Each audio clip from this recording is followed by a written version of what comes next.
তাদের মারা হচ্ছে। রাস্তায় বেরোলে কেন তাদের পেটানো হবে, কেন তাদের মারা হবে? সাধারণ মানুষ রাস্তায় বেরোচ্ছে প্রতি রাত প্রতিদিন, সাধারণ মানুষ রাস্তায় বেরোচ্ছে, কেন তাদের পেটানো হবে, কেন তাদের পেটানো হবে, কেন তাদের পেটানো হবে? কাউকে পেটানো যাবে না, কাউকে পেটানো যাবে না।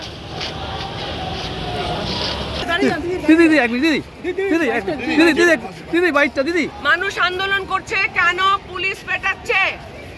মানুষ আন্দোলন করছে, পুলিশ কেন চুলের মুঠি ধরে বার করে দিচ্ছে মেয়েগুলোকে? কেন করছে? কেন এভাবে একটা হাসপাতালে যখন অলরেডি ঘটনা ঘটে গেছে তারপরে কেন সে হাসপাতালে গুন্ডা ঢুকে ভাঙচুর করে সমস্ত এভিডেন্স প্রমাণ তথ্য বন্ধ করার চেষ্টা করা হয়েছে? কেন করা হয়েছে? ইচ্ছে করে মমতা মুখ্যমন্ত্রী, মাননীয় মুখ্যমন্ত্রী নাটক করে প্ল্যান করে একটা মঞ্চ বেঁধে বলছেন যে নির্যাতিতার শাস্তি চাই, নির্যাতিতার শাস্তি চাইছেন উনি, অথচ ওনার পুলিশ সমস্ত লোকেদের মারছে। ওনার গুন্ডা দল গিয়ে আর্জি করে সমস্ত তথ্য প্রমাণ লোপাট করার জন্য ওখানে ভাঙচুর করে এসছে।